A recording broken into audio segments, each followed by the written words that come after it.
You heard about the Minotaur, right? Big monster, big maze, killed by the hero?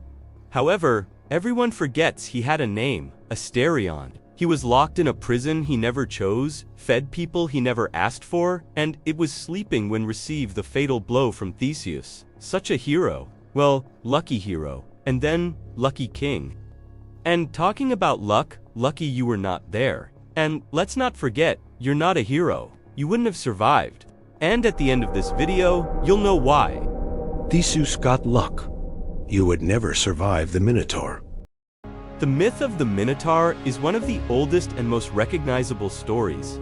It has been told and retold for nearly 3,000 years, inspiring important figures such as Dante and Picasso. And almost every version tells you the same thing, that King Minos had a monster. The monster lived in a labyrinth, and every 9 years, Athens sent 14 young people to be devoured by it. Theseus went in, killed the monster, and became a hero. That is not wrong, but it is incomplete in ways that change everything. Because before we get to the labyrinth, before we get to why you specifically would not survive 5 minutes inside it, we need to go back to the moment that started all of this. One decision, made by one king, on a beach in Crete. Everything else, the wooden cow, the bull-headed child, the labyrinth, the tribute, the thread, the abandoned princess, the old king who fell from a cliff, all of it flows from that one moment. Part 1. Minos and the Bull of Poseidon. Minos, the son of Zeus and Europa, was the king of Crete, the most powerful maritime civilization in the ancient Aegean. To establish his claim to the throne, Minos sought divine confirmation by praying to Poseidon for a sign. A bull from the sea, promising that he would immediately sacrifice in his name, and Poseidon sent it right away. And now comes the question, a bull? Really? I don't know you, but if I'd ask a god for a sign, probably a bull emerging from the sea would make me run to the hills without looking back. And guys, what kind of people ask for a bull as a sign? Anyway, let's keep going. What came out of the water was extraordinary, a bull of such perfect whiteness and such divine proportions, that every source reaches for the same language, something that was not quite animal and not quite divine, but partway between the two. Poseidon's mark was on it unmistakably, and Minos looked at it and decided to keep it. And here's the man being the man. He had everything he asked for, and even with that, decided to make a greedy decision. A decision that would send to permanent sleep 26 Athenians. Other than that, that's the decision that would spark Asterion, the Labyrinth, and many other things. And do you remember Poseidon, right? Yeah, he noticed it from afar. His response was not immediate, it was not dramatic. It was specific and patient and designed to cost Minos exactly what he valued most, his dignity, reputation, and his position as the most powerful king in the Aegean. Poseidon caused Pasiphae, the queen of Crete, the daughter of the sun god Helios, to fall in love with the white bull, not a vague attraction. An ultimate desire for the animal that her husband refused to sacrifice. She did not sin. She was used as the instrument of another person's punishment. This distinction matters enormously when you consider what happened next. But before we get there, just remember that you're listening to this from the comfort of wherever you are right now. Minos made his decision from the most powerful throne in the Aegean, and he still lost everything. You would have kept the bull too. Don't pretend you wouldn't. Part 2. Pasiphae, Daedalus, and the Birth of Asterion. Pasiphae went to Daedalus, the greatest architect and inventor of the ancient world, an Athenian genius that was, let me put this way, employed by Minos' court. He had built things that no one else could. He understood the mechanics of the impossible. Pasiphae told him what she needed, and Daedalus built it, a hollow wooden cow on wheels, covered in real hide, so it could be moved to the meadow where the white bull grazed. Let's pause here for a second. If she had a desire for the bull, why do you think she needed a hollow cow to be built for? Yeah, this is not a thing that you hear every time. And Daedalus, yeah, he just built it. A man who could have said no, a man who could have gone to Minos and reported what the queen was asking him for. He knew what he was building and decided to keep going. Why? Maybe he was afraid of Pasiphae, who was the daughter of a god. Maybe he was afraid of what refusing a royal commission meant in the ancient world. Maybe, and this is the reading that some scholars prefer, He was just the kind of genius who found the engineering problem more interesting than the moral one. Either way, he built it, and Pasiphae climbed inside it. He knew, I knew, we all knew this was the queen's intention. I really don't need to say what happened next, but it resulted in a child with the head of a bull. And, at this point, the only thing I can think about is how the horns got out from the mom without sending her to her father. She named him Asterion. This detail appears in Apollodorus and is passed over quickly in almost every modern retelling. And here is the detail that most retellings skip because it is uncomfortable. Asterion grew, and as he grew, it became apparent that he had no natural source of nourishment the world could provide. He was neither fully animal nor fully human. He began to consume what was available. In the palace complex of Nasus, what was available was people. At this point in the story, you might be thinking, okay, the Minotaur eating people is where sympathy runs out, right? Even if his origin wasn't his fault, at some point he's just a monster. Here's the thing, you eat what you need to eat to survive. Asterion ate what he needed to eat to survive. The difference between you and Asterion is that you have options. Asterion had one, and nobody gave it to him. Nobody chose it for him. It was simply what he was built into him by the same divine punishment that produced his existence in the first place. Minos, faced with this problem, went to the oracle at Delphi and asked what to do. The oracle told him to have Daedalus build the labyrinth. At this point, Daedalus has now built both the thing that produced Asterion and the prison that will contain him for the rest of his life. If you're keeping score at home, Daedalus is not the hero of this story either. Part 3. The Labyrinth and the Tribute of Athens. The labyrinth was below the palace of Nasus. Every ancient source that describes the labyrinth reaches for the same language, a place that folded back on itself, that presented the same corridor from two different directions. Ovid compares it to the river Meander, a waterway so serpentine it appears to flow in opposite directions simultaneously. Daedalus, when he had finished the construction, barely found his way out. God forbid, but I wish he could be the first meal though. You would like to think you'd do better, you would not. The labyrinth was not a maze in the sense of a puzzle to be solved. It was a space specifically designed to disorient, to remove the cognitive tools that humans use to navigate and leave the person inside it without any framework for determining direction, position, or progress. Asterion was placed in this space, and Minos himself locked the entrance. Let's talk about how the tribute began. It was due to what happened to Androgeos Minos' son, who traveled to Athens to compete in the Pan-Athenian Games, won at everything, and died under circumstances the sources debate. Some say the king of Athens arranged his death out of jealousy, while some say he was sent against the bull of Marathon and killed by it. In every version, he died in Athens and Minos held the city responsible. Crete was the dominant military power in the Aegean. Athens was a relatively minor city-state with no significant navy. Minos destroyed Athens' allies and then laid siege to the city. When Athens surrendered, his terms were specific and designed to be maximally humiliating. Every 9 years, Athens would send 14 of its young nobility, 7 men and 7 women, chosen by lot to Nasus. They would be sent into the labyrinth. They would not come out. This happened twice before Theseus. 26 young Athenians. Some of them were probably brave, some of them were probably strong, some of them were probably smart enough to understand what they were walking into, and walked in anyway because they had no choice. None of them came back. And here is the question you should be sitting with right now, because you've been reading this story from a comfortable distance. Watching these decisions unfold, probably thinking, well, I would have done this differently. I would have noticed that, I would have been smarter than that. 26 people smarter than you think you would have been went into that labyrinth. People with every advantage that Athenian nobility could provide, and they wanted to survive so bad, but unfortunately, none of them came back. Part 4. Theseus, who he was and why he went. Theseus was the son of Aegeus, the king of Athens, or possibly the son of Poseidon, depending on which tradition you follow. The ancient sources hold both parentages simultaneously without finding this contradictory. Before he ever heard the word Minotaur, Theseus had already walked from Troezen to Athens along the coastal road, the most dangerous route available, specifically because it was the most dangerous one. Along that road, he encountered and killed 6 bandits and monsters. each notorious for a specific method of killing travelers. Siren, who kicked people off cliffs, Procrustes, who stretched or amputated his guests to fit his bed, Cines, who bent pine trees to tear travelers apart. Theseus chose that road because he wanted the story. Diablo was a machine. You might be thinking that, right? He was not brave in the way ordinary people are occasionally brave. He was brave in the way the Greek heroic tradition both celebrated and was slightly disturbed by. A man who sought danger because danger was the only currency that bought the kind of glory he wanted.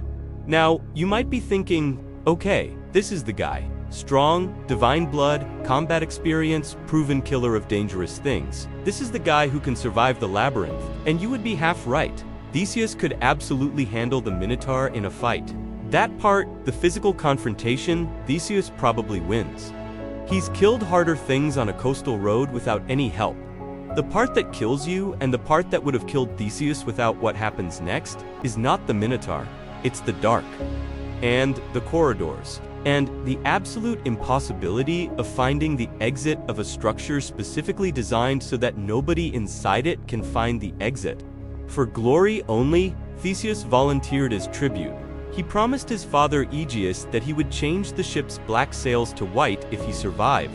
Aegeus watched the ship leave Athens with black sails.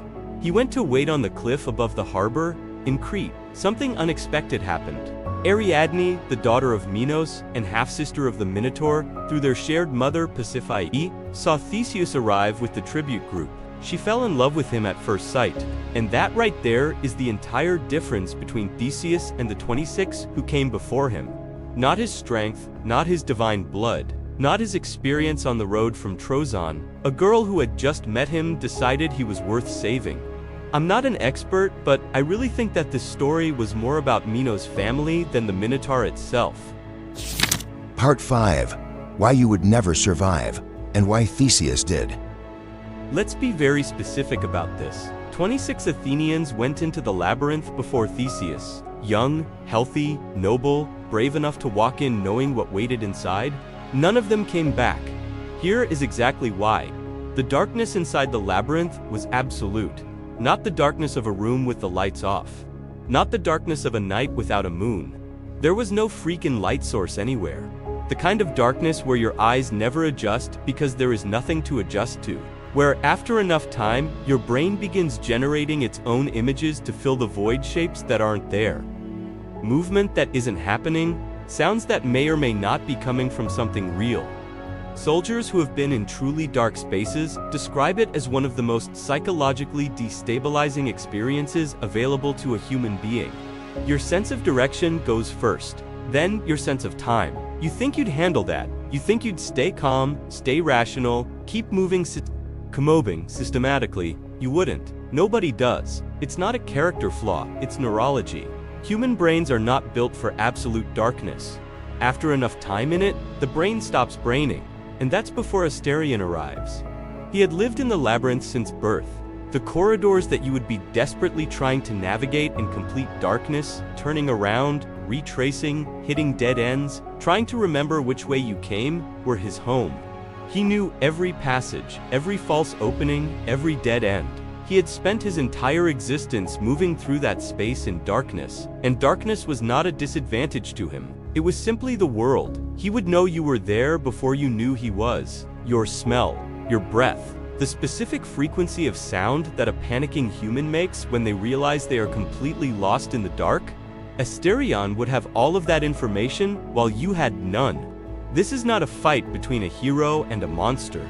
This is a person who has never been in this space against a being who has lived in that structure its entire life. The outcome of that encounter is not actually a competition, it's a formality.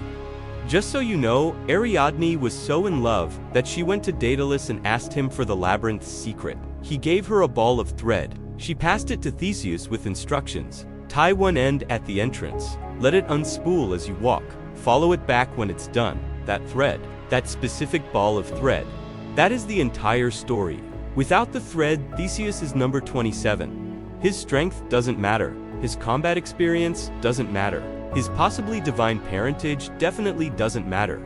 You cannot punch your way out of a space that has no navigable exit. You cannot fight your way past architecture. The thread solved the only problem that actually mattered inside the labyrinth, not finding the Minotaur, but finding the exit afterward. Finding the Minotaur was the easy part. Theseus is a killer. He would have found the Minotaur eventually, and he would have killed it. But then what?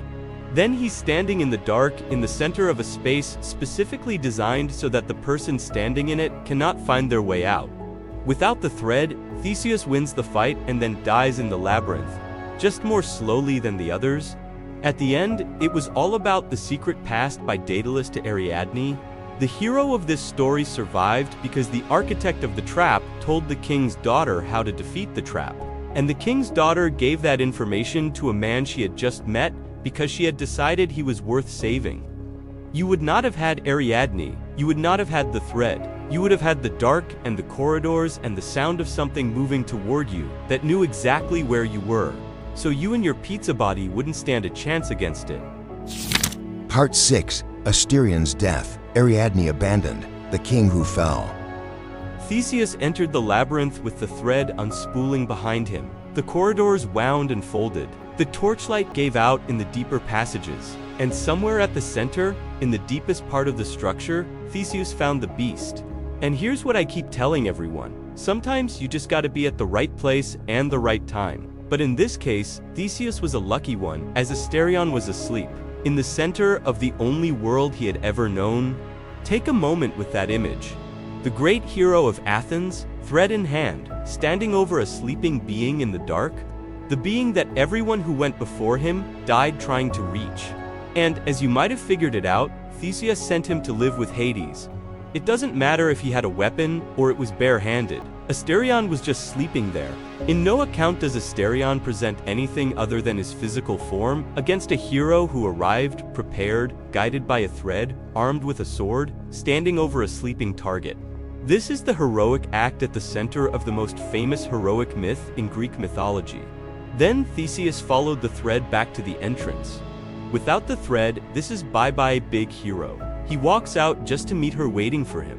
What a love story.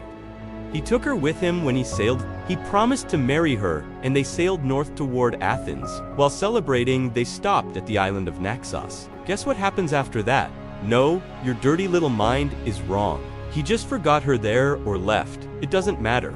Some accounts say that it was cruelty or divine intervention, as Dionysus told him that she would be his wife.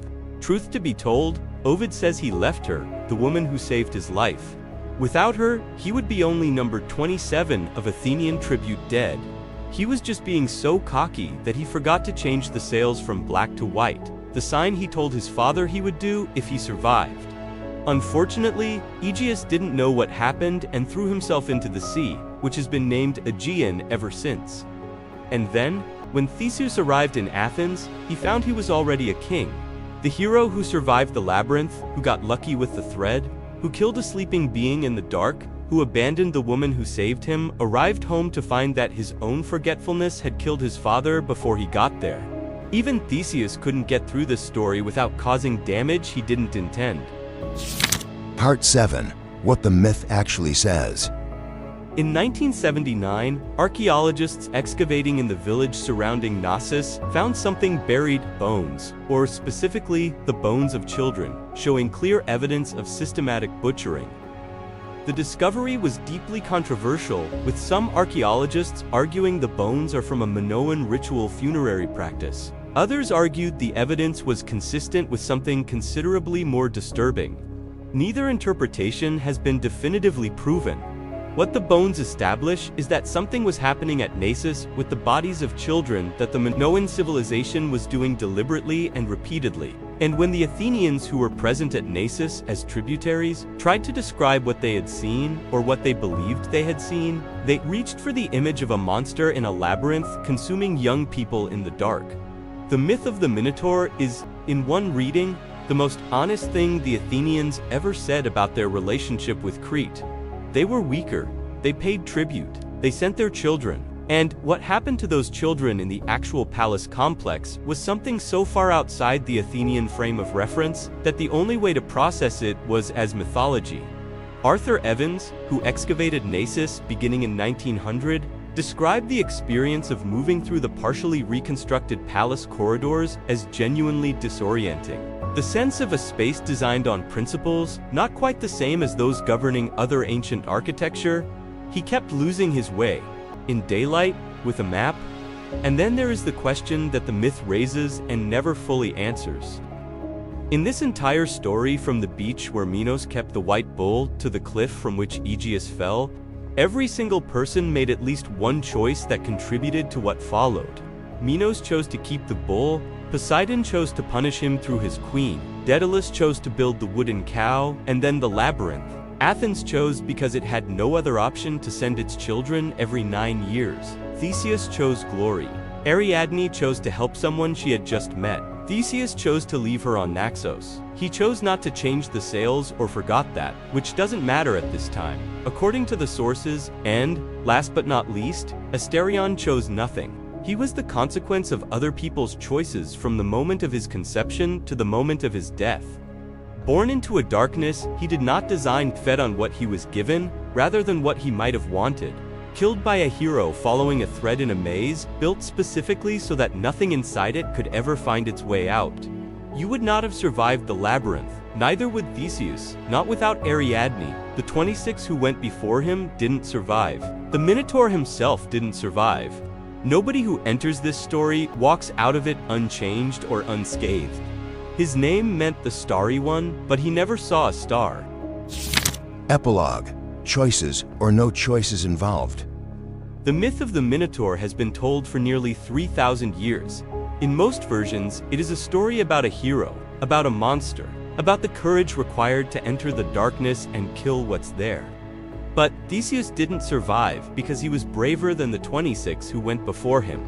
He survived because a girl who had just met him decided he was worth helping. Because the architect who built the trap was willing to share the secret of the trap. Because he had the presence of mind to tie the thread at the entrance before walking into the dark. Remove any one of those three things and Theseus is number 27, not a hero, not a king, a tribute. The monster of this story never had a weapon, never had a choice, never had anything except the darkness and the corridors of the only world he ever knew. And the hero of this story forgot to change his sails on the way home and killed his father before he arrived. You would not have survived the labyrinth, but now at least you know exactly why. If you liked the video, don't forget to hit the subscribe button and follow for more.